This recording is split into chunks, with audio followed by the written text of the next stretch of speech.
Saya offkan kamera ya, saya takut apa tu line tak berapa bagus dekat office baru ni. Okay, boleh nampak tak slide yang saya dah onkan ni? Nampak tak? Okay, baik. Okay. So sedikit pengenalan lah ya berkenaan dengan PA2 ini. Saya minta maaf juga minggu lepas sebab memang saya terlibat sebagai auditi selama 3 hari lah sebab apa tu auditor datang hari pertama terlibat dengan mesyuarat pembukaan dan juga taklimat. Hari kedua dia datang saya sebagai auditi pada 11 pagi. Dan hari ketiga tu dia auditor datang melawat tapak lah ke ODL punya studio. Jadi saya tak dapat lah nak menggelarkan kelas pada minggu lepas. Anyway, saya rasa insyaAllah kita boleh catch up ni. Untuk kelas penulisan akademik 2, kod dia GB6022. Dan secara asasnya inilah kita punya sinopsis. Saya paparkan dalam bentuk slide lah. Kadang bila dalam bagi dalam bentuk words tu macam boring je kan. So saya tukar pada bentuk slide. So kalau kita lihat secara keseluruhan sinopsis untuk kursus ini memanglah melalui penulisan akademik 2 saudari akan didedahkan dengan orang kata pengalaman lah untuk menulis satu artikel. Jadi maksudnya bila kita kata you akan mendapat pengalaman menulis, that means you have to write your own, your very own article as individual. Maksudnya tugasan untuk menghasilkan artikel bagi penulisan akademik 2 ni adalah dilaksanakan secara individu. Dan of course sebab tu syarat untuk memasuki kelas PA2 ini semua pelajar mesti settle PA1, PA2 dan telah pun mengambil PA1. Semua dah settle kan kelas? Dah doktor. Okay, alright. Jadi you kena guna pakailah masa ni lah nak ingat balik tentang teknik persampelan, nak ingat balik tentang research design kan, nak ingat balik tentang data analisis yang you belajar dalam kaedah pendidikan 2 misalnya kalau melibatkan kajian secara kuantitatif. Dan juga kemahiran menulis paraphrasing, macam mana you nak paraphrase, macam mana you nak menulis secara sintesis, macam mana nak mencari bahan daripada sumber-sumber ataupun database. Semua tu telah pun dipelajari dalam KP1 dan juga PA1, betul tak? Betul. Kan? Okey. Jadi expectation saya bila saya mengajar PA2 ini, saya tak perlu lagi nak menerangkan satu-satu contohnya macam research design. Apa beza case study dengan action research? Kenapa saya dalam kajian saya perlu declare dia sebagai kajian etnografi contohnya. Jadi saya harap benda itu telah pun dipelajari dan gunakan pengalaman dan juga maklumat yang telah pun saudara-saudari pelajari dalam kelas-kelas yang terlibat dan gunakannya di dalam aktiviti untuk menghasilkan artikel bagi PA2 ini. So of course bila kita nak menghasilkan satu-satu jurnal artikel, dia akan melibatkan kata susunan ataupun skeleton ataupun kita panggil sebagai anatomi. Anatomi yang perlu diikuti apabila kita menghasilkan satu-satu jurnal artikel. Dan kalau kita lihat jurnal artikel, you bacalah jurnal artikel terbitan mana sekalipun, di negara mana sekalipun, kebanyakan most of the journals articles yang dipublish dalam jurnal-jurnal tersebut akan mengandungi anatomi yang lebih kurang sama. Asasnya perlu ada. Cuma berkemungkinan yang akan membezakan antara satu jurnal dengan satu jurnal yang lain adalah template, maksudnya corak persembahan dia dan juga formatting dia. Kalau sekarang ni you guna gaya UKM kan? So apa lagi selain pada gaya UKM, format yang saudara-saudari tahu? Selain pada gaya UKM apa dia kelas? Apa? Sorry? Apa? APA. Format, APA. okay. APA.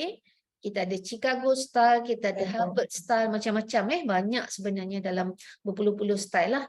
Dan style formatting style itu bergantung kepada apa dia? Keperluan jurnal yang mana saudari nak publish nanti kan sebagai syarat bergraduasi, dan jurnal itu akan biasanya dia akan menyediakan satu template. Template itulah yang kita akan download dan kita akan plug in kita punya penulisan, barulah kita boleh submit kepada editor untuk dinilai, dan akhirnya kalau selesai dari segi penilaian dan sebagainya barulah akan diterbitkan. So the whole process yang akan kita lalui di dalam kelas ini basically akan cater kepada keperluan untuk you menjana ataupun menghasilkan satu jurnal artikel yang sepatutnya publishable lah. Jadi kualiti sepatutnya jurnal artikel yang boleh diterbitkan, kan? Jadi saya menggesa pelajar-pelajar semua ni kebanyakan dah di semester 4 kan, ada full time, ada part time, tapi ramai Shelfie kat sini. So ambillah peluang you dalam kelas PA2 ini untuk menghasilkan jurnal artikel yang sesungguhnya. Maksud saya sesungguhnya adalah jurnal artikel yang akan saudara-saudari publish. Jangan hanya for the sake of passing the subject, tetapi akhirnya artikel tu duduk kat situ je dalam folder saja kan. So you ambil peluang ini untuk belajar cara menulis dan you gunakan data dan akhirnya you terbitkan. Right? Okay, so these are the references that you may want to refer to in order for you to be able to become a better article generator lah. You boleh baca dekat Bennett, boleh baca buku tentang academic writing step by step, research based by Kendling et al. You boleh baca juga buku Cohen tentang research methods in education, and I think Cohen pun dah banyak you rujuk kan semasa belajar KP1. Kita ada juga buku Oliver, Writing Your Thesis, dan of course you need to refer to Gaya UKM lah, since untuk sebarang tugasan semasa pembelajaran di UKM, saudari perlu menggunakan Gaya UKM. Tapi bila nak terbitkan nanti, itu bergantunglah, macam saya katakan tadi, bergantung kepada keperluan jurnal tersebut. Kalau jurnal tu minta menggunakan gaya Harvard, then you need to change the formatting styles lah. But nowadays you are using Mendeley kan? Guna Mendeley tak semua orang ni? Ada. Ada yang tak guna ke? Ada guna. Ada guna. Guna So I urge everybody to use Mendeley ataupun EndNote. Sebab bila you gunakan kedua-dua software ni untuk bibliografi ataupun reference, dia akan mudah nanti bila you nak tukar formatting, you just klik saja, pilih saja. So dia akan switch from one format into another format. Tak perlu nak buat secara manual lah. So you boleh juga baca buku tentang A Guide to Academic Writing Skills by Wilkinson. Okay, so dari segi HPK, apa dia yang saudari akan capai? So our expectation would be at the end of this class, all students will be able to analyze all the information critically. Untuk tujuan apa? Untuk tujuan menulis bahagian-bahagian dalam artikel. Dan juga saudari akan berkebolehan menghasilkan menulisan bahagian dalam artikel lah, mengandungi abstraknya, pengenalan, literature, metodologi, dapatan perbincangan, implikasi dan kesimpulan. Actually, semua ni daripada abstrak sampailah kesimpulan sudah cukup lengkap dia punya rukun untuk menghasilkan satu jurnal artikel. Right? Dan akhirnya berupaya mengaitkan dan menghasilkan artikel yang berpotensi untuk diterbitkan. So itulah yang saya hasratkan, supaya bila you menghasilkan satu-satu jurnal artikel, biarlah artikel itu ada kualiti. Artikel itu kalau you tunjuk dekat supervisor, supervisor akan rasa happy dan akan terus bagi permission untuk saudari terbitkan. Now, ini adalah bentuk tugasan. Tugasan ni satu je untuk kelas ini, iaitu saudari perlu hasilkan sebuah artikel yang lengkap berasaskan kajian empirikal menggunakan data kuantitatif ataupun kualitatif. Sekejap, saya tukar sekejap.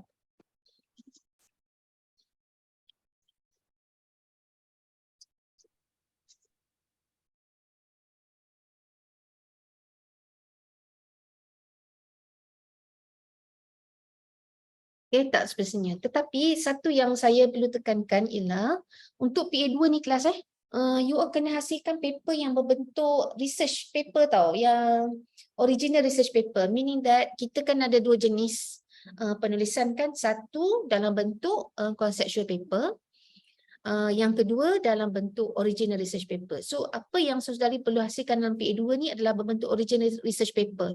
Faham tak apa maksud original research paper berbanding dengan conceptual paper? Ada data. Hasil kajian sendiri daripada data. Yes, perlu ada data lah maksudnya. Original research paper adalah satu artikel yang ditulis berdasarkan kepada kajian yang betul-betul you buat dan data itu memang you kutip. Kan? Kemudian kita pun analyse sama ada you buat menggunakan pendekatan kuanti ke kuali itu tak kisahlah. Tetapi data itu perlu dikutip sendiri dan kita analyse dan kita buat interpretasi kemudian kita terbitkan. Itu yang kita panggil sebagai original research paper. Ini kontras kalau kita cakap tentang satu lagi jenis jurnal artikel, iaitu conceptual paper. Dia tidak perlu kepada data lah, tetapi saudara-saudari perlu merujuk kepada artikel-artikel yang pernah diterbitkan, dan hasil dapatan daripada artikel itulah adalah dapatan kajian yang you akan tulis dalam paper tersebut. Tetapi conceptual paper adalah bukan sesuatu yang akan kita beri penekanan. Kita tak akan fokus kepada penulisan secara SLR ataupun Systematic Literature Review. Sebaliknya untuk PA2 ni, semua perlu ada data sendiri. Sebab tu saya tanya tadi kan, dah ready ke untuk collect data? Sebab data itulah, data tesis tu saudara akan guna untuk ditulis dan menghasilkan artikel, jurnal yang akhirnya boleh diterbitkan. Tetapi untuk PA2 ini, kita pemarkahan tidak sampailah kepada publication. Cukup sekadar you melengkapkan satu jurnal artikel tersebut. Tapi lepas tu you nak publish, you work with your supervisor lah. Saya tak ambil tahu dah pasal tu. Tanggungjawab saya untuk PA2 ini ialah untuk memastikan artikel yang saudari hasilkan itu, orang kata sudah ada data. Jadi semua confirm sudah ada data. Penting kalau tak ada data, you kena drop kelas ni. Macam Linda buat dulu. Kalau you tak ada data, then you tak ada modal lah untuk menulis. Jadi semua dah ada data kelas, boleh saya tahu? Betul, ada soalan. Semua tak ada isu Alright. Okey, seterusnya ini adalah markah untuk tugasan. Untuk laporan penulisan kita akan bagi 30 markah, aktiviti berdasarkan tugasan 60 markah dan pembentangan 10 markah. Okey, laporan penulisan maknanya jurnal artikel yang saudara hasilkan lah. Tapi apa benda yang sampai 60% ni? Ini adalah aktiviti yang akan kita lalui sepanjang setiap minggu. Sebab dalam PA2 ni, selain daripada saya akan bagi penerangan dan juga panduan, you kena terus tunjukkan saya hasil penulisan tu. Jadi saya akan bimbinglah daripada first step sampai kepada yang terakhir, iaitu kesimpulan. Jadi kita akan exercise macam mana kita nak tulis abstrak, macam mana kita menulis pengenalan. Jadi semua orang memang kena bergerak dalam pace yang sama. Kalau saya kata minggu depan saya akan semak penulisan abstrak, jadi semua orang mesti siapkan, sebab untuk perjumpaan minggu hadapan saya akan go through one by one. Jadi saya akan terus bagi feedback dan you all boleh belajar lah. Maksudnya bila saya bagi tugasan, saya bagi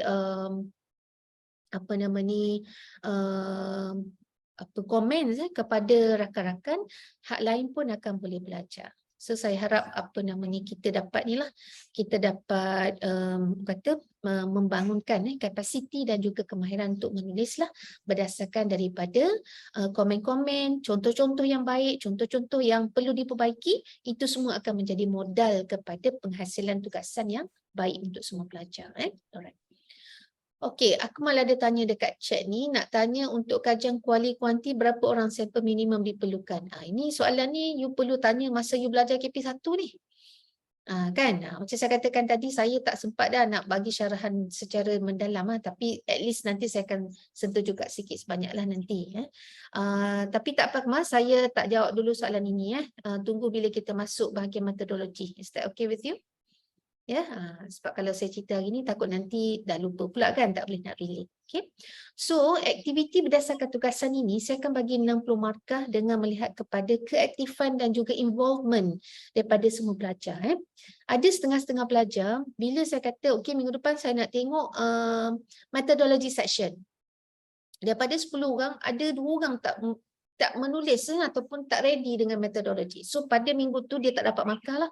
Maksudnya aktiviti untuk tugasan tersebut dia akan kurang berbanding dengan pelajar lain. Saya akan setiap minggu akan berikan tugasan kepada involvement saudara-saudari. Boleh faham Boleh.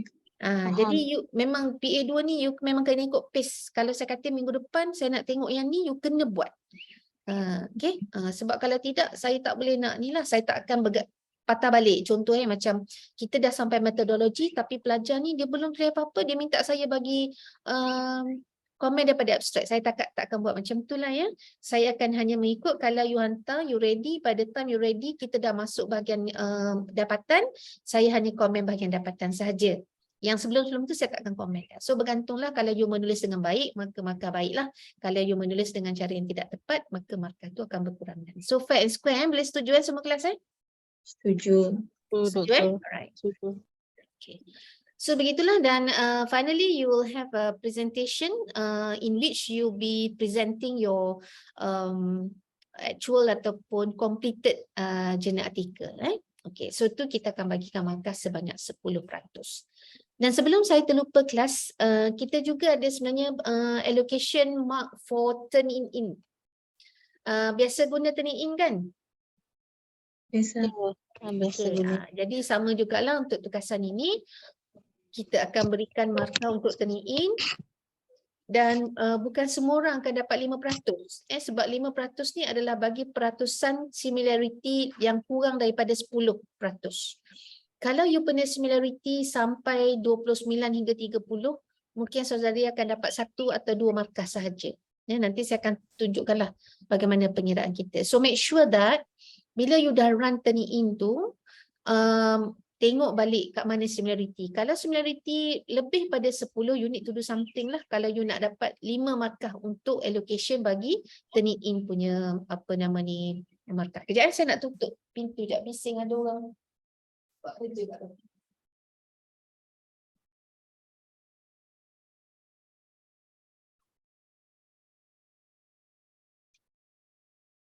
Okey.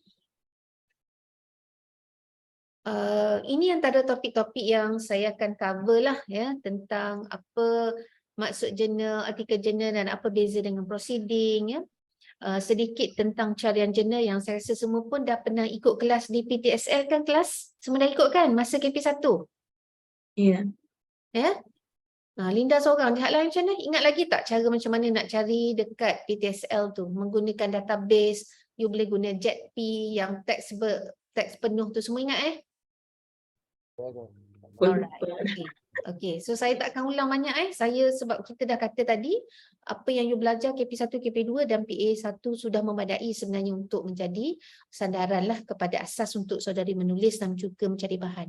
Kalau rasa lupa, please go back to your notes.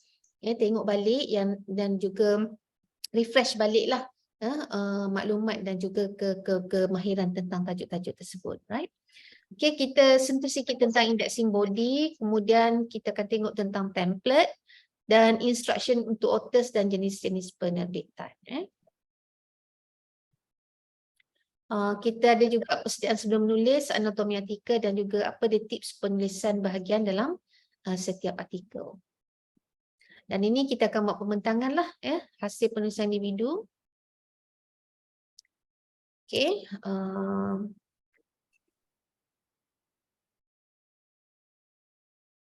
Alright.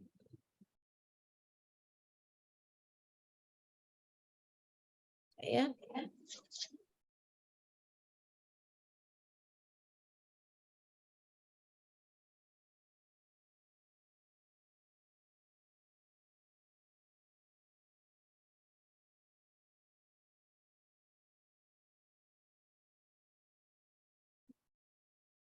Okey, baik.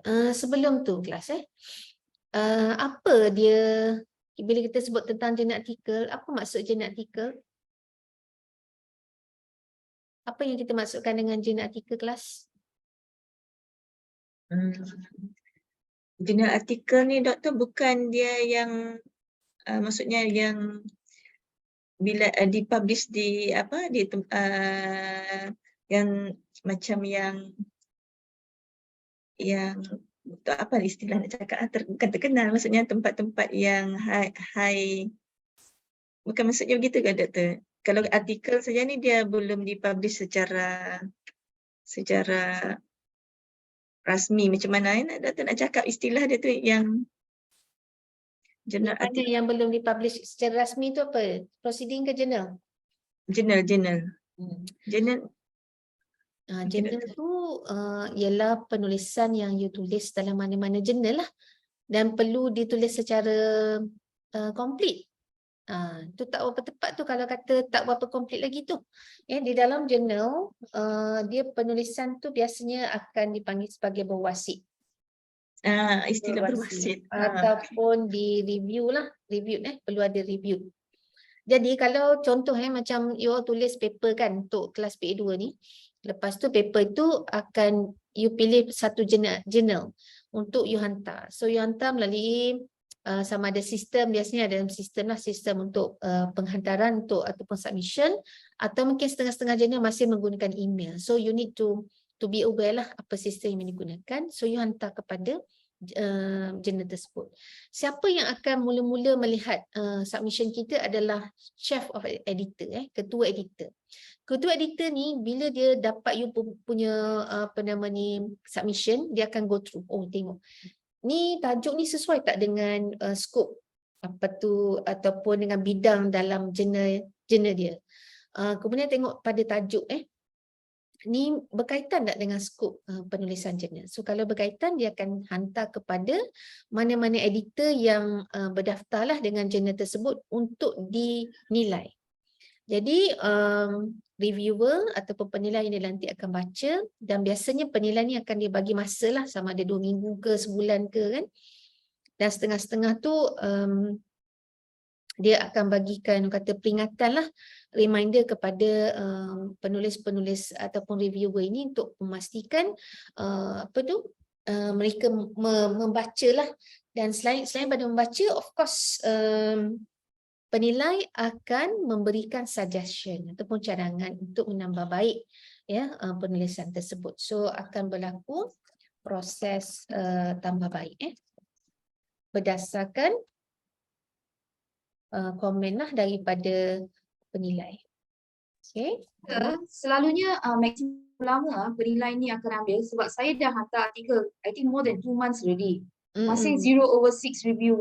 Yalah. Okay, dia depends wiki bergantung kepada jurnal dan juga ketegasan chief of editor lah. Macam jurnal yang saya jadi editor, biasanya kita bagi 2 minggu sahaja untuk reviewer itu. Ni kadang-kala review, sebab kerja review ni, kerja tu tak berbayar tau Wiki. Maksudnya kita sebagai academics ni, kita buat kerja secara volunteer. Jadi berkemungkinan penilai maksudnya bila you punya paper tu dihantar kepada penilai, berkemungkinan penilai pada ketika tu too busy to do the review work. Jadi dia mungkin peram ataupun dia decline kan. Bila decline, jadi chief editor perlu mencari penilai lain lah. Jadi itu mungkin akan memakan masa. But the most that you can do is that you can always email back to the editor asking about the process ataupun the progress of your submission wiki. You can follow up. Then make sure, but every time you submit, you will be given a code kan? Code untuk public submission tu. Dia ada website dia. So dia update dekat website. Tak, dia ada bagi tak receipt ataupun bila you submit tu, code paper tu berapa. So you ambil code tu, masukkan dalam you punya tajuk email. Jadi senang untuk chief of editor kena pasti dia nak locate paper you. Kalau you bagi tajuk saja susah dia nak cari.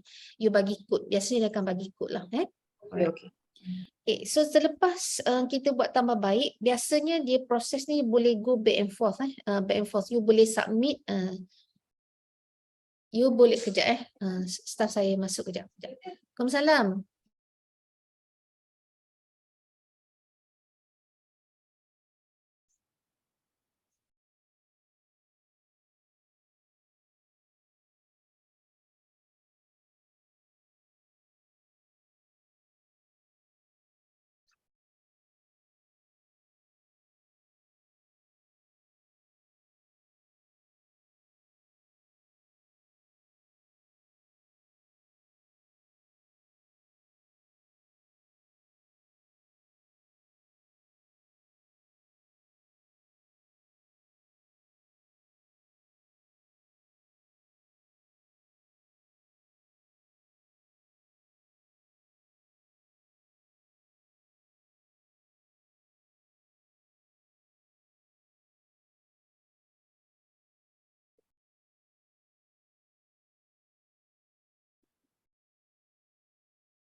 Sorry, ada gangguan sekejap. Apa nama tu kat mana kita? Okey, so berbalik kepada penulisan tadi kan. So biasanya bila kita buat penambahbaikan, kita akan hantar baliklah kepada editor tersebut.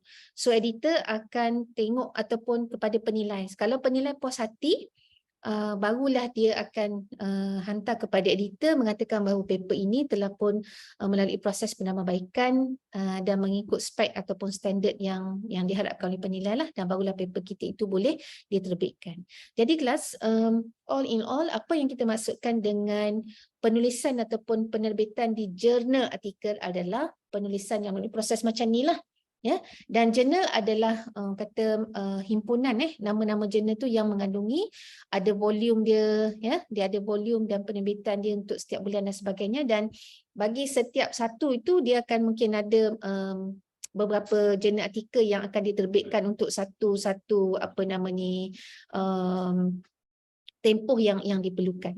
Jadi begitulah. So berbeza dengan proceeding. Kalau proceeding, sekejap gangguan sekali lagi. Sorry. Kejap je. Bagi saya mute sekejap please. Boleh Doktor. Boleh. Doktor busy tu.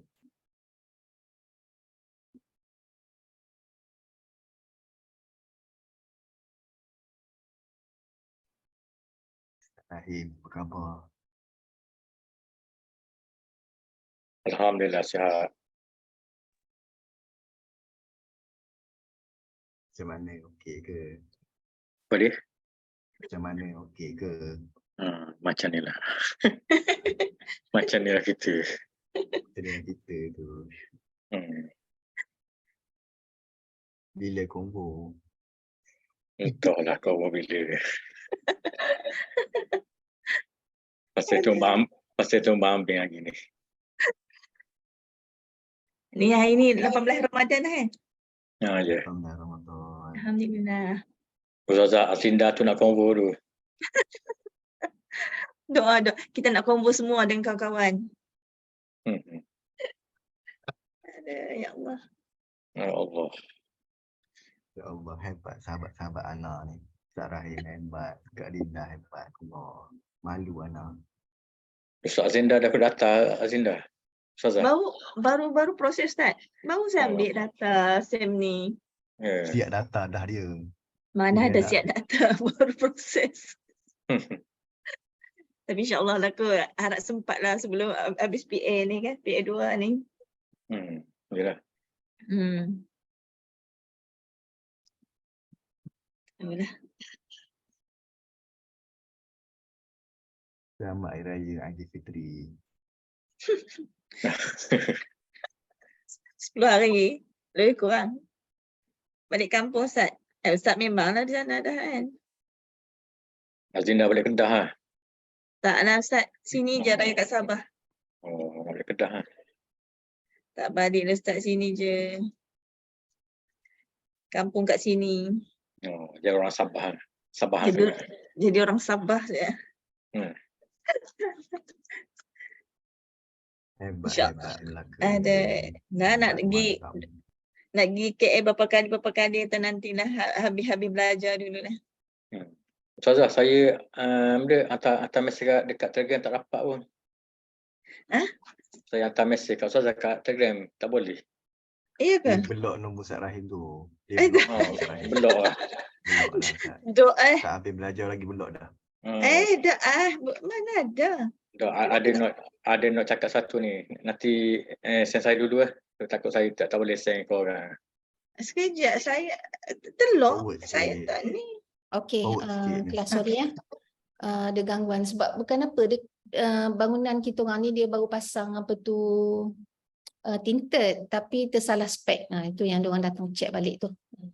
Okey, maaf. Apa datang? Apa tu Linda ada tak habis lagi business you dengan siapa tadi? Nak Akmal? Bukan, tunggu doktor kan, jadi kami Okey, sembang-sembang. Saja borak-borak doktor. Okey, boleh Bulan Okey, saya puasa sambung ni. sikit Okey, doktor okey. silakan. Jadi jelas jurnal adalah kata kat mana kita boleh publish, dan sebelum kita publish tu memang kena melalui proses review lah.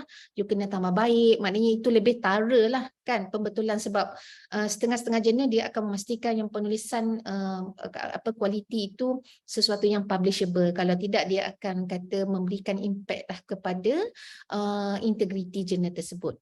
Tetapi kita ada satu lagi proceeding. Pernah dengar proceeding kan kelas kan? Pernah. Okey. Bagi yang HLP, Mode B, you all Mode B kan, HLP kan? Apa syarat untuk graduasi? Proceeding ke jurnal sekarang ni? Proceeding. Proceeding. Okey. Itu yang saya nak sentuh tu. Mode C pun sama lah kan, proceeding. Sekurang-kurang Proceeding dan jurnal berwasi. Dia ada yes, dua satu betul. proceeding ataupun jurnal Jurnal berwasi. berwasi. Ya, Dua. satu-satu. Jadi beza ni apa dia kelas? Jurnal dengan proceeding ni pula. Jurnal you terbit setelah you buat penambahbaikan. Proceeding kadang-kadang ada juga proses penambahbaikan, tetapi perbezaan yang ketara antara jurnal dengan proceeding ialah dalam jurnal you don't have to present orally.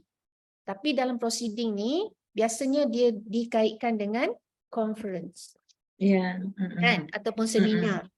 So you hantar kepada conference, bayarlah 400-500 and then paper itu you hantar dengan bayar. Kemudian bila kita present ikut parallel session tu kan ada penjadualan dia kan, katalah conference tu 3 hari ke, kita tengoklah jadual kita hari pertama ke hari kedua ke, kita bentang kan. Jadi biasanya pembentangan itu akan berlaku dalam bilik-bilik yang berbeza lah, tetapi dia buat serentak, dipanggil sebagai parallel session.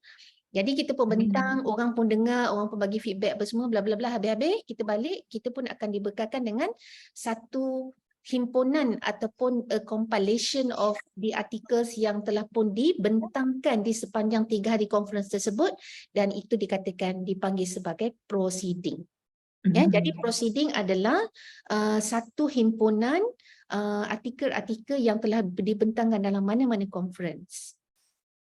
Dan dalam proceeding ni sometimes ada juga conference yang mana melantik juga, ada juga review ya, review, tetapi biasanya dia tidak as thorough as journal lah ya. Biasanya dia macam sekali lalu je macam tu kan, dia tengok apa semua, and then sometimes dalam mana-mana ada juga conference yang langsung tak ada review. As long as you bayar, you hantar, you present, dan selamat. Jadi ini syarat untuk bergraduasi anda yang paling minimum lah. Tetapi kalau saya selalu sentuh kepada student-student, especially under my supervision, as well as students under my area lah ataupun my bidang, iaitu sumber teknologi maklumat, I always remind them that instead of publishing or submitting your journal article into proceeding, might as well you submit to journal. Sebab apa? Kualiti ataupun kata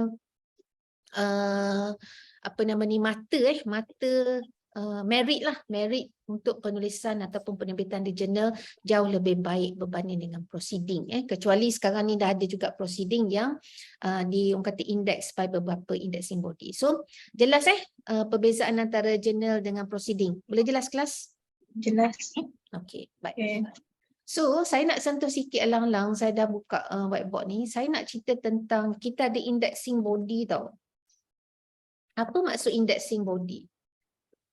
Indexing body adalah satu orang kata body yang contoh kalau tempat kerja kita ada ISO. ISO. Apa maksud bila satu-satu jabatan itu ada sijil ISO? Apa maksud dia kelas? Dia nak menunjukkan apa, aspek apa? Diiktiraf, diakui, diiktiraf. Iktirafan dan quality kan. So the key point is quality. So sama juga dengan jurnal ini, sebab you ada berpuluh-puluh ribu jurnal yang duduk di bawah beratus-ratus ataupun beribu-ribu publisher penerbit. Sebab dalam di bawah satu penerbit dia ada pula jurnal-jurnal yang pelbagai. Dia bukan satu penerbit satu jurnal je, sebab ni sebenarnya adalah business tau kelas. Education business ni. Jadi kita ni macam terjebak dengan kata permainan kan. Tapi nak buat macam mana, mesti kita dah itu kita punya policy. So we need to kata follow the flow lah. So indexing body sama juga macam ISO contohnya adalah satu body yang memberikan pengiktirafan dan sekaligus apabila mana-mana jurnal itu diindeks by body tersebut, dia akan menunjukkan kualiti dia lah. Okay.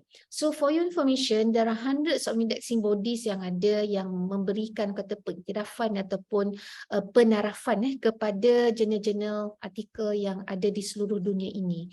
Tetapi as research university, one of the research university and comprehensive university, UKM, kita mengambil kira paling utama kita mengambil kira WOS, iaitu World of Science punya pengiktirafan ataupun indexing body.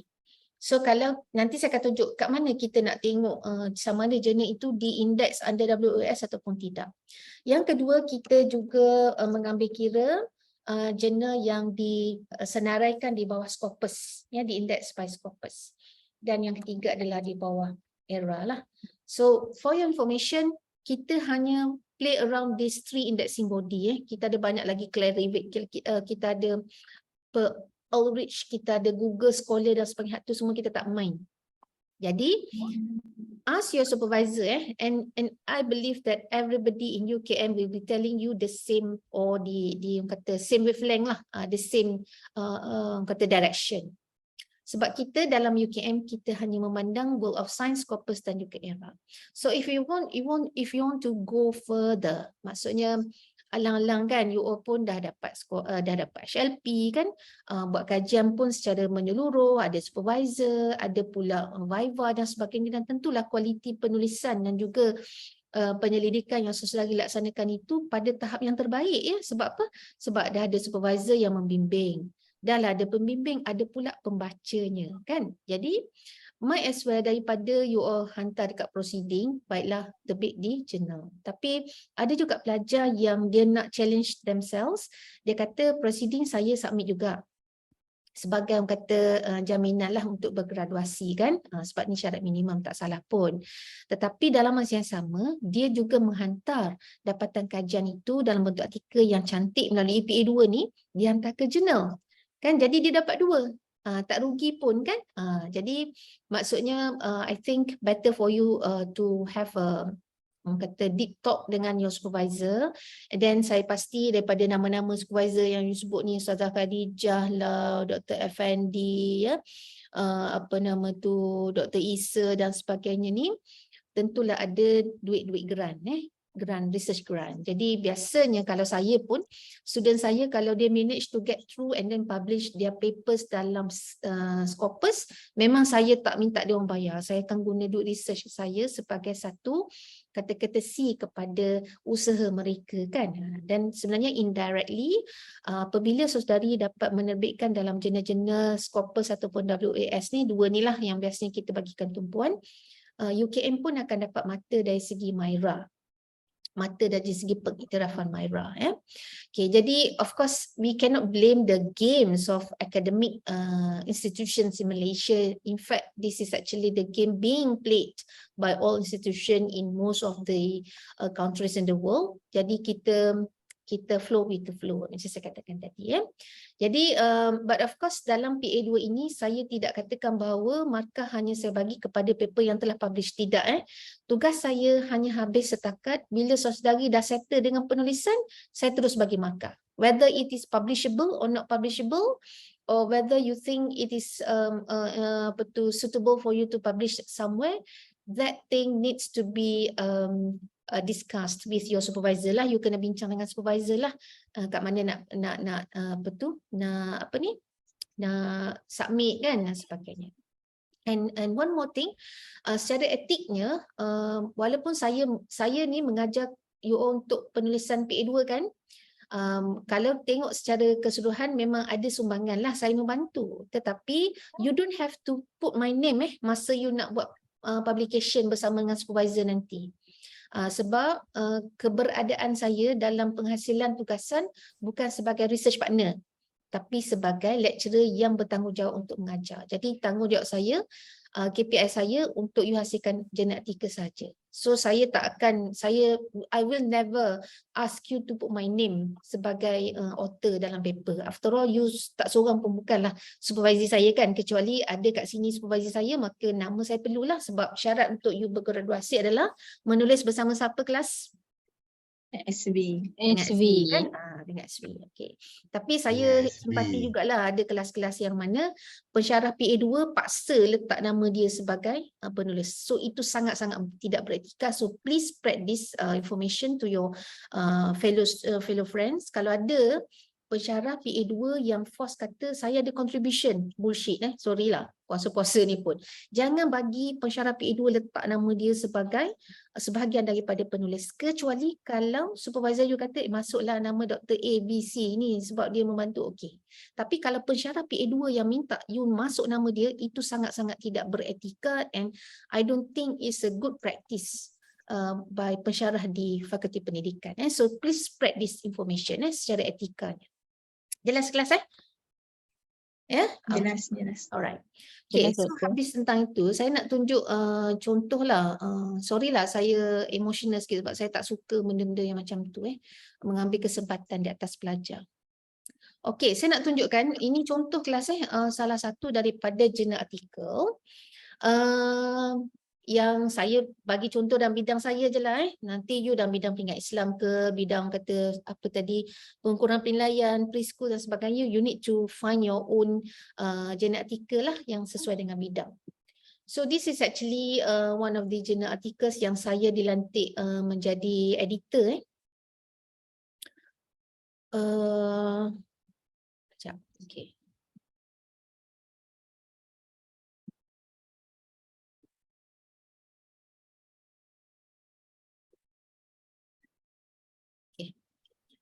Contohnya kalau kita pergi ke IIP, contoh IIP, macam saya katakan tadi, bila kita nak menerbitkan dalam jurnal biasanya kelas, kita akan tengok maklumat tentang indexing body. Kalau you nak tahu, maka you boleh tengok dekat indexed in. So kat sini nampak tak Scopus kan? Scopus and then WWES lah, ESCI. ESCI ni still boleh publish lah walaupun sebenarnya kita nak pergi pada SSCI. Tapi since kita ada WES kan tadi kan, dalam senarai tadi kan saya tulis WES, Scopus dengan apa satu lagi kelas? Era kan, okey. Tapi yang ni satu jurnal diindeks by dua indexing body yang diiktiraf oleh UKM, Scopus dengan Web of Science. So definitely you boleh submit kat sini. Okay. Dan caranya ialah untuk kita kejap saya beralih kepada, saya nak buka ini kejap.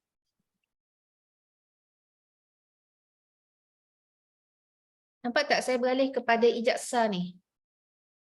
nampak. Nampak Okey.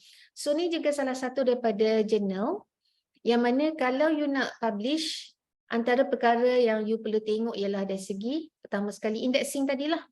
So kita pergi kat sini, nampak indexing ni, you klik pada indexing dan kita ada Scopus dan Web of Science. Ya. Jadi ni kira boleh tak kita hantar kat sini? Boleh sangatlah kan? Okay. And then satu lagi cara dia ialah selain daripada kita dah kena pasti oleh index body dah settle. So sekarang kita nak tengok dia punya kekerapan dia. Okay. So you boleh pergi pada archive ni, you boleh tengok volume 13-12 maksudnya yang ni tahun 2020 2022 dia ada 12 isu. Bermakna berapa bulan sekali dia publish kelas? 12 isu. Kita ada Sebulan 12 sekali. bulan, maknanya dia isu setiap bulan. Setiap bulan. So yang kerap macam ni lah yang you bolehan untuk you submit. Vicky, yang you hantar tu berapa kali setahun? 4 kali setahun. 4 kali okey lah. You boleh cari sama ada setiap bulan atau bi-monthly, every 2 weeks, every 2 weeks pula dah, every 2 months ataupun every 3 months or every quarterly, every 4 months. Janganlah cari yang 2 kali setahun, sekali setahun, berjambut lah awak tunggu kan. Yang hantar yang sekali setahun tu memang hantar tahun ni, tahun depan belum tentu publish lagi. So among the tips and tricks that you may want to put into consideration before you submit for publication, make sure you check dulu dia punya kekerapan. And of course, as usually tengoklah fees dia kan. Tengok fees dia. Okay, kalau rasa mampu, hantarlah kan. Kalau rasa supervisor kata, bagus ni, tak apa, saya guna duit grant. Alhamdulillah kan. Okay, and then satu lagi, biasanya sebelum you hantar, you need to have the formatting ataupun template. So every journal akan provide dengan template dia tersendirilah. So you kena tengoklah kat sini, download dia dan plug in penulisan yang you ada. Okay. Saya nak melompat satu lagi, contohnya yang ni IJET. IJET, Journal of Information and Educational Technology. Okay, kat mana kita nak tengok apa kelas? Nak Index. tengok tadi, index. Kat mana nak tengok index kat sini? Mana tu? Tepi. Kalau tak ada indexing, Tak ada. boleh pergi dekat about. Oh. Nampak ni, indexing About. service, sekejap, indexing service. Indexing services kejap ya. Tengok aims and scope. Ni kat sini. Nampak? Indexing. Setiap journal tu berbeza kan dia punya kata layout website tu, you need to play around lah. So nampak dia scopus. So lepas tak? Lepas. Kan? Okay. So you nak tengok dia punya kekerapan, you tengok kat mana? Di archive. Okay, pergi kat archive ni. Okay. Nampak tak ni? Ni pun 12 volume per tahun, mana? Every month. Kan? Okay. So kalau you nak tengok template, you pergi mana kelas? Template. Guide tu ke? Always go to author guide. Biasanya author dah guide. tak ada kat author guide lah. Oh. Okay. Kat mana tu? Ni template paper. Download kat situ. So itu cara dia lah untuk kita kena pasti jurnal mana yang mungkin sesuai untuk kita terbitkan. Alright. Sekejap. Okay, so untuk pertemuan pertama ni saya just nak bagi overview saja, nak tunjukkan beberapa contoh lah. Supaya taklah nanti you terkejut kan. Nak menulis dan sebagainya. Doktor nak tanya lah. Hari tu saya pernah daftar nak masuk PA2 ni. Tapi masa tu sebab ada beberapa hal, jadi doktor yang minta saya, macam saya nak daftar tu, dia suruh saya buat penulisan berimpak tinggi. Tapi saya tak lepas lah. Penulisan berimpak tinggi tu satu daripada ni kewajipan untuk lulus PA2 ni ke doktor? Tak, dosa besar lah kalau dia tekankan you macam tu. Dosa besar. Sebab untuk PA2 ni macam saya katakan tadi, as long as you dapat terbitkan, you hasilkan satu jurnal yang ada anatomi dia, bermula pada abstract sampailah kepada penerbit yang terakhir sekali ialah reference dan juga conclusion. So impact, you tahu impact ni kuartal, dah lah WOS dia kuartal tau, maknanya kuartal tu nak lepas tu profesor pun belum tentu nak lepas. Ada profesor, ada lecturer yang lepas, tetapi of course definitely dia tak boleh tekan student you mesti sampai pada kuartal. Kecuali kalau you punya supervisor minta, itu saya tak boleh nak komen lah. Sebab tu persetujuan you dengan supervisor kan. Tapi kalau lecturer untuk PA2, kita tidak ada orang kata power tu untuk memaksa. Siapa kita? Tanggungjawab kami hanya untuk mengajar you supaya you boleh hasilkan artikel sahaja. Macam Maksudnya tak perlu berimpak tinggi sebab saya tak boleh nak kata tak perlu, tak faham. tetapi apa yang kita diberikan amanah dan tanggungjawab ialah kita ajar you menulis, paper you baik, okey. Maksudnya jurnal biasa lah kan doktor? Q1 ke Q2, Q3 ke, itu bukan tanggungjawab saya untuk memastikan paper tu boleh publish lah. Kita tak akan bimbing lagi lah untuk jadi corresponding author apa semua yang tu, you kena work with your supervisor lah. Okay, maksudnya tak perlulah kan doktor kan peringkat tinggi tu kan. You Sebab kena saya tahu, pencari you tapi kena tahu your own rights lah. Sometimes ada faham. lecturers yang akan manipulate students kan. So you need Okay. to know your own Sorry rights. doktor, kasih Tak doktor. apa. Saya memang selalu cerita benda macam ni sebab saya dulu ketua program PhD kan, jadi banyak cerita-cerita manipulation dan sebagainya sampai ke meja saya lah. Jadi saya perlu kata ni lah. Ya. Tapi satu lagi syarat untuk bergraduasi, of course paper yang you nak hantar you mesti tunjuk pada supervisor. Supervisor mesti setuju bahawa paper tu boleh dihantar untuk publication. Ada student yang sangat proaktif, dia dah publish boleh tunjuk kat supervisor. Bolehlah publish, tetapi kita tak tahu kualiti kan. Akan jadi sebab paper tu bila syarat you nak masuk, nak naik pentas nanti, you kena ada receipt daripada IRAP kan. Receipt daripada sistem IRAP. IRAP tu siapa yang akan daftar? You punya supervisor tau. Ya. Dan ada supervisor yang tak nak mendaftar paper walaupun telah pun dipublish. Sebab apa? Sebab kualitinya tidak menepati piawaian supervisor tersebut. So, siapa yang rugi sekarang ni? Belajarlah rugi tak?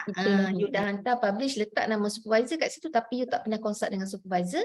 Tiba-tiba you publish and then you marah supervisor sebab tak nak daftar di IRAP. Supervisor ada hak sebab konsep apabila ada nama dalam authorship sama ada first, second dan sebagainya adalah mengikut contribution.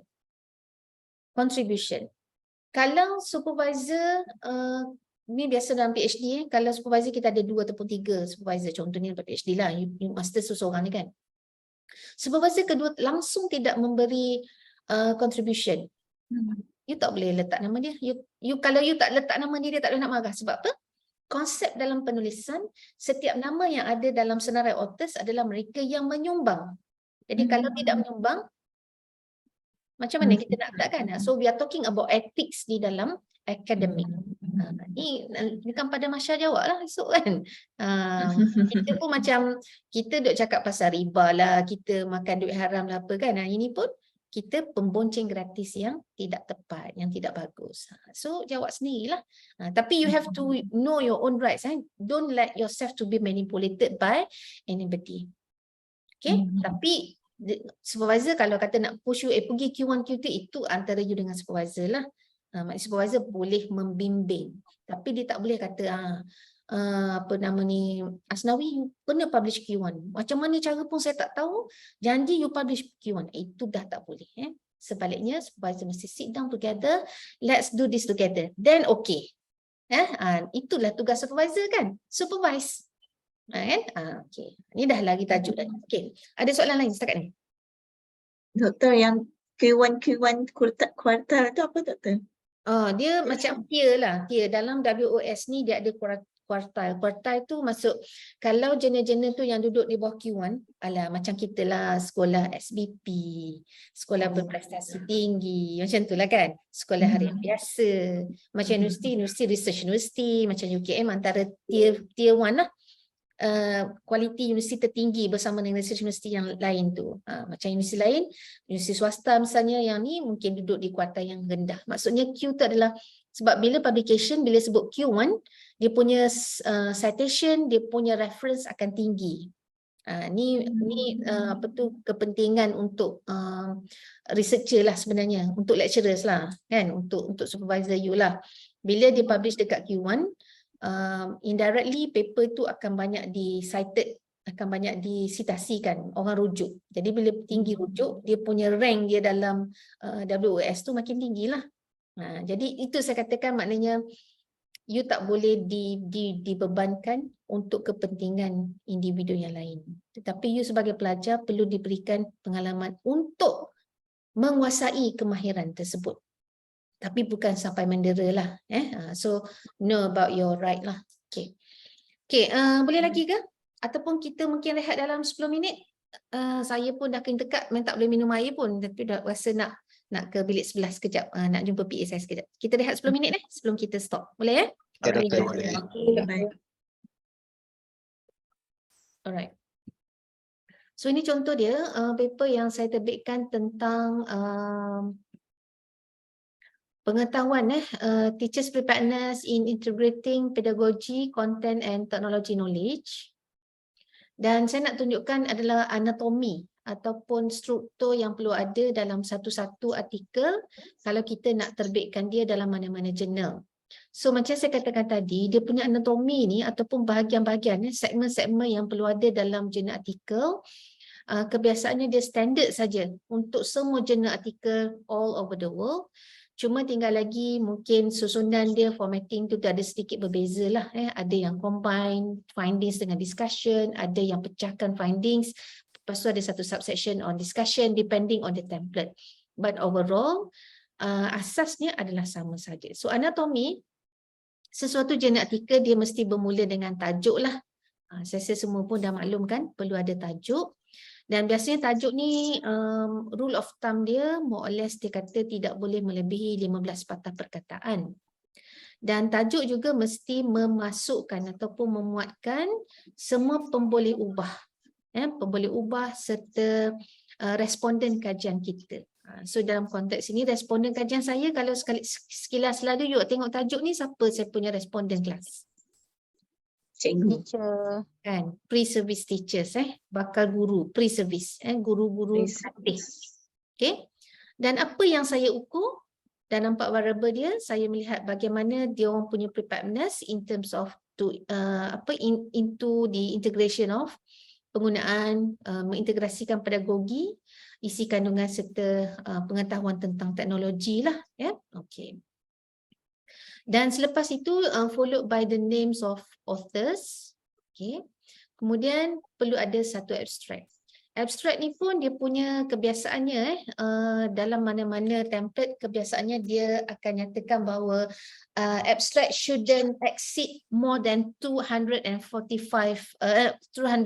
words, 250 patah perkataan. Tetapi having said that, ada juga jurnal yang abstract dia panjang.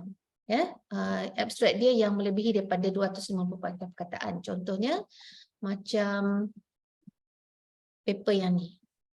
Saya pernah terbitkan paper ni. Kalau tengok abstract, nampak tak ni abstract kelas? Dia pula ada pula subtajuk bagi abstract dia. Ada aim purpose, ada background, lepas tu ada methodology, contribution, findings, recommendation, sampailah kepada future research. Ni bergantung pada template lah yang saya katakan tadi tu. But most of the journals yang saya jumpa kebanyakannya dia dalam bentuk satu paragraf macam ni saja. Kecuali bagi yang ni lah Guide Research yang saya jadi editor tu. Okay, kemudian selepas habis abstract ni saya tak nak syarah dulu. Saya akan kita bincang pada pertemuan seterusnya. Kita akan tengok macam mana cara dan terus you akan exercise penulisan abstract ini. So saya tak nak cerita dulu apa yang perlu ada. Saya just nak go through tentang anatomi ataupun susunan yang perlu ada dalam satu-satu jurnal artikel. Tajuk, authors, abstract dan akhirnya ada keywords, kata kunci. Kata kunci ni apa kelas? Kat mana kita nak cari kata kunci kelas? Hypothesis. Hypothesis boleh jadi.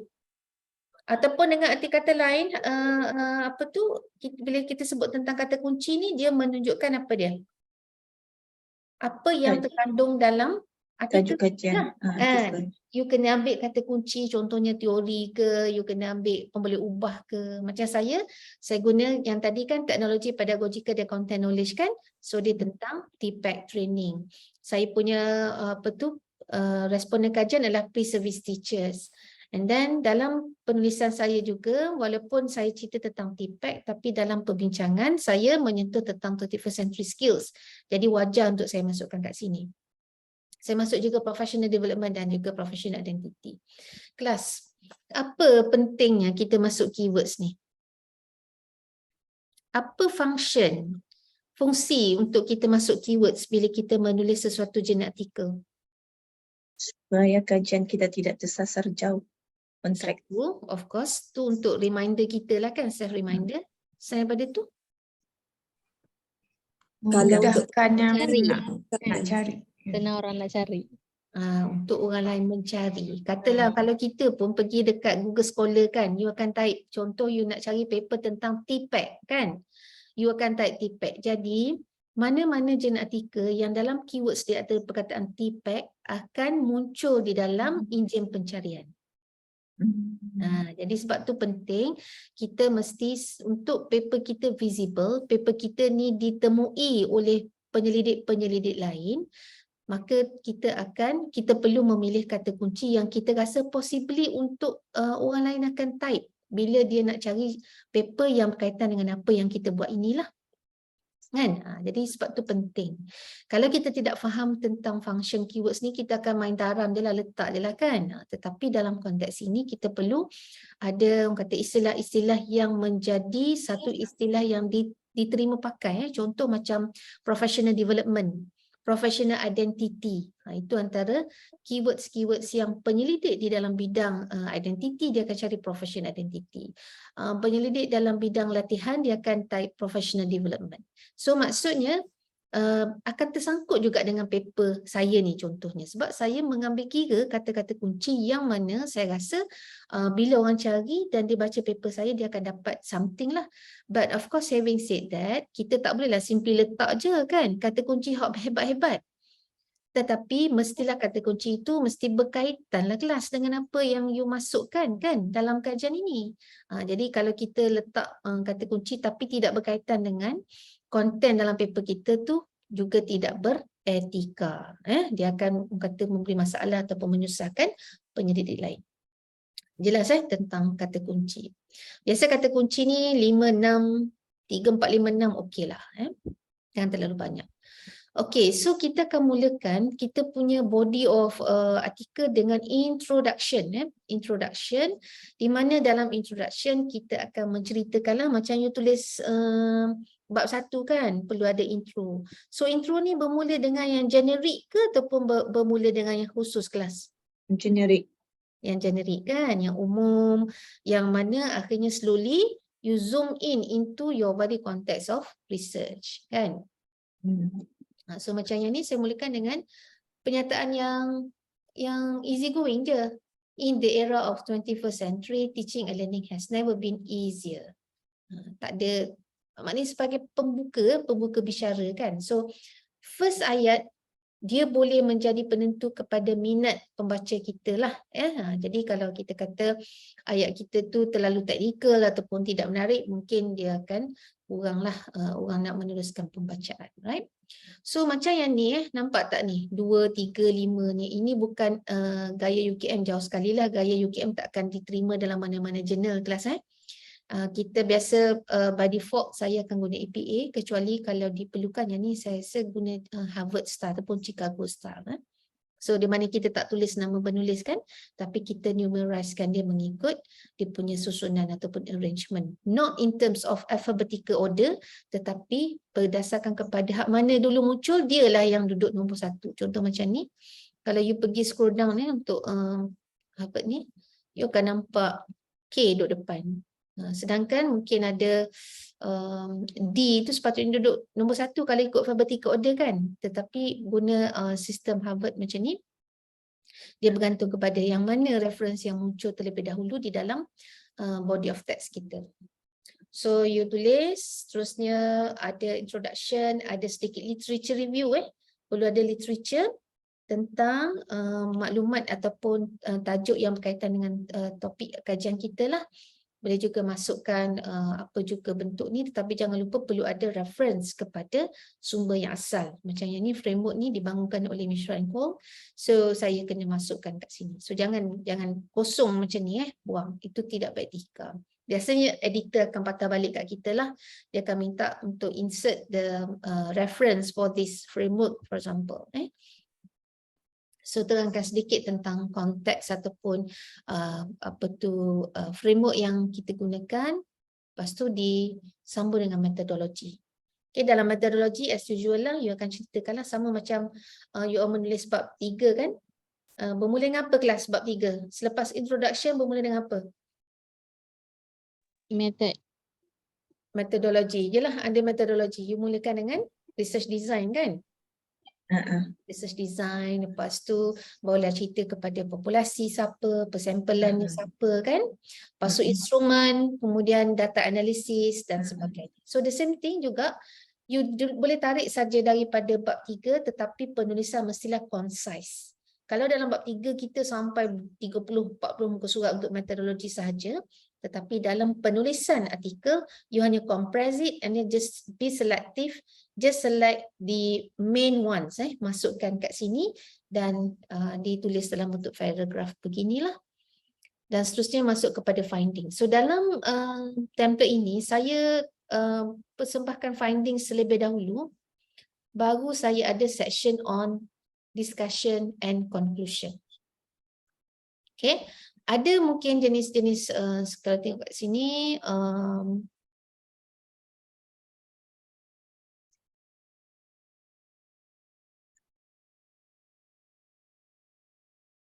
yang ni pun finding saja, and then discussion is written later on. Ya, macam yang ni. Pas metodologi ada findings and ada discussion kemudian. Okay. Okay. Tapi ada juga paper yang combine together lah. Saya tak pasti ni ada tak? Ni macam ni. Results and discussion. Ada tadi dia guna findings kan? Tapi sebab yang ni template dia memang guna perkataan results and discussion, therefore I kena follow lah. You also, you kena follow lah template yang diberikan, headings yang digunakan, just kekalkan. Kita kena ubah heading kita tu suit di template yang diberikan oleh jurnal yang kita nak submit itu tadi. Okay, selepas kita ceritakan tentang metodologi, of course lah ada findings. So the same thing bagi semua yang semua dah bersediakan untuk collect data kan, dah ada data nanti, so make sure you kena rancang pengutipan data itu biar selari dengan keperluan PA2 ni kelas. Right? You kena make sure bila menulis, you ada data dan selesai dianalisis pada semester ini. Kalau tidak, macam mana nak selesaikan PA2 ni? Right? So, findings, macam yang ni, kajian secara kuantitatif, of course lah kita perlu ada deskriptif kan? Ingat tak kita belajar dalam KP2, analisis bagi kuantitatif ada dua jenis. Satu, inferensi. Okay, deskriptif. Yang kedua, inferensi. Okay. Bila masa kita guna analisis inferensi kelas? Bila tengok apa hubungan Bila tolerasi. Bila kita ada hipotesis. Kan? Hipotesis yang itulah yang melibatkan inferential statistics tu, you tengok hubungan, you tengok perbezaan mean kan, you tengok apa nama ni regresi dan sebagainya, then only you ada analisis secara inferential. Tetapi kalau hanya secara deskriptif saja, so you don't have to put your inferential statistics ataupun analisis lah. Dalam yang ni, kalau macam demografik dan sebagainya, dia lebih berbentuk deskriptif. Dengan tentang pecahan lah, breakdown second year sampailah fourth year berapa orang dan sebagainya. Dan yang ni dia ada mean sebab yang ni ada t-test. T-test ni adalah inferential statistik yang kita laksanakan untuk melihat perbezaan antara dua kumpulan. Remember? You belajar KP2 kan? Okay, so kat sini kita explain lah. Lelaki dengan perempuan, mean dia berapa, standard deviation, dan ini dia nilai T dan nilai signifikan dia. Kalau tengok kat sini signifikan ke tak kelas? Ingat lupa. Sajalah nak test ni KP2 ni. Tengok nilai signifikan ni. Less than 0.05 ke more than 0.05? More. More kan? So kalau more lebih besar, maknanya dia signifikan ke tak? Dia signifikan. Signifikan. Tidak nak sayang. Tidak 0.05. Dia mesti kurang daripada 0.05. Kurang. Baru dia signifikan. Kalau lebih maknanya tidak signifikan. Kalau tidak signifikan maksudnya ada tak perbezaan signifikan antara lelaki dengan perempuan dari segi pedagogical content knowledge diorang ni? Ada beza tak secara signifikan? Tak ada. Tidak ada perbezaan yang signifikan. Maksudnya lelaki dengan perempuan more or less the same, walaupun you tengok mean tu mungkin berbeza kan?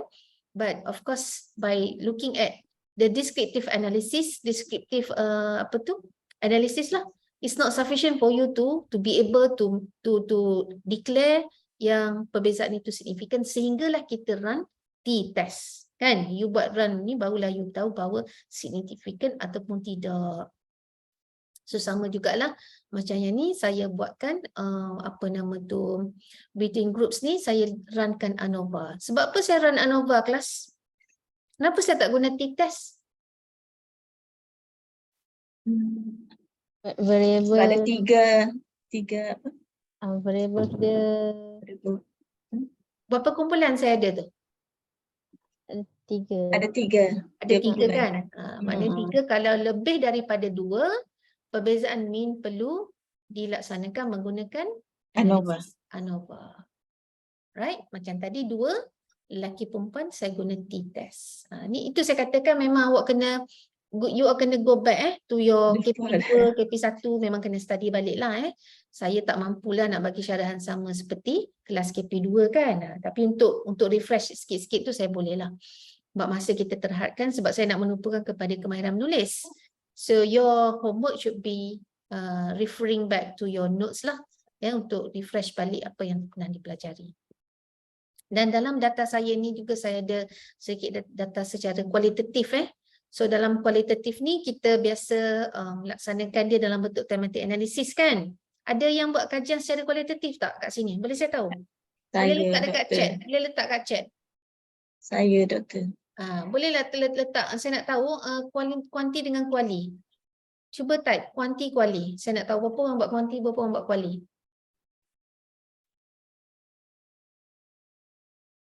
Okey, Rahil kuali. Okey, Azlinda kuali. Linda, bila pula awak jadi kuali, bukan awak orang ke? Okey, gurau je Okey, Fariha kuanti, Wiki kuanti. Lagi? Asnawi kuali, Fasihah kuanti. Lagi hal lain? Okey, okey. Okey, Rahil kuanti tadi terus kuali Okey, Fitri kuali. Alright, Asnawi pun kuanti. Macam mana boleh tukar kuanti kuali ni? Ke sebab puasa duk bayang kuali je ni? Okay, right. So maksudnya ada balance lah, check and balance. Ada yang buat kuali, ada yang buat kuanti. Okay, tak apa. So dalam kualitatif kebiasaannya, data-data ini kita analisis menggunakan analisis secara bertema lah. Contoh macam ni kan, yang telah pun kita tematiskan dia. Soalan dia apa? Suggestion untuk menambah baik kemahiran TPAC untuk pelajar-pelajar pre-service. Pertama, dia minta dari segi formal classes. Kemudian perlu better exposure, perlu practical practice dan juga perlu kepada penambahbaikan dari sudut assessment yang diberikan untuk membolehkan guru-guru pelatih ini lebih menguasai kemahiran TPAC. Itu dari segi cadangan pelajar-pelajar. So lepas tu followed by discussion and conclusion. Ada juga yang template yang dipisahkan discussion lain, conclusion untuk section nombor 5, discussion nombor 4, conclusion nombor 5. Depends lah. You kena follow lah dia punya template tu. Tapi untuk tugasan PA2 ni, saya akan bagi satu template yang umum and then you can always menggunakan template yang saya berikan nantilah. So dalam discussion of course sama seperti kita menulis kita menulis bab 5 kan, kita adalah reference dan sebagainya. So paper ni sebenarnya ringkas saja kelas 7 muka surat saja. Yet still publish lah dalam jurnal berbentuk Scopus. So yang ni pun dalam 7 muka surat saja. Yang ni panjang sikit lah, 21 sebab ni adalah data kualitatif saya. Saya buat satu-satu lah, yang ni sebenarnya data daripada PhD lah. That's why melibatkan kata a lengthy of words lah. Dan ini adalah saya punya causal network causal network. Saya sedang mencari juga siapa lagi yang buat causal network. So far saya jarang jumpa lah orang buat causal network mass and human macam ni. So basically these are examples lah saya boleh share nanti dekat group. As I mentioned earlier as well, this might not be the best kelas sebab paper ni pun saya tulis masa saya pun masih lagi yang kata bertatih lah untuk menguasai. Sebelum saya dilantik jadi editor lah macam ni, memang paper ni saya banyak belajar lah daripada saya punya tu. Kalau you pergi kat sini kita boleh tengok board members di situ. Ini saya punya senior editor in chief. Dialah yang akan Tian ni dengan Cheong ni, Christopher ni, Chris ni, dialah antara orang yang paling awal akan menerima you punya submission dan dia akan agihkan. Tapi kalau dia tengok paper tu tak kena dengan skop jurnal, memang terus dia akan patah balik lah kat kita. terus ditolak. Okay, so hantar pagi, petang dah terima email. Gembira kan, buka-buka tidak diterima. Okay, so all my colleagues lah, walaupun saya tak pernah jumpa secara fizikal, tapi secara maya saya dah bekerjasama dengan Catherine, Jo, yang ni belum lagi, Manfung, Jane, ni antara saya punya apa nama ni, inilah apa tu, senior editor, editor in chief yang akan memberikan tugasan kepada saya untuk melaksanakan tugas-tugas secara editor. So saya ada kat sini lah. Okay. Dan setiap tahun biasa dia akan bagi kita punya pencapaian kan. Ni yang saya katakan dia menggunakan kaedah macam behaviorism lah, dia nak suruh, sebab kerja-kerja editor, kerja sebagai reviewer ni kelas, kerja yang tak ada gaji, kerja yang kita buat secara volunteer. Tapi sistem dalam jurnal ni sangat bagus sebab dia bagi macam batch macam ni kan, so kita semangat sikit lah nak buat kerja. So macam dia bagi contoh, kalau untuk editor I will be given a month untuk kejar saya punya apa nama tu,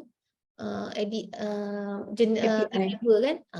So lepas tu saya kena hasilkan satu kata development letter yang mana dalam tu mengandungi semua cadangan-cadangan yang saya kumpul daripada keseluruhan editor ataupun reviewer yang saya ada. Okay, so ini antara yang adalah sejak saya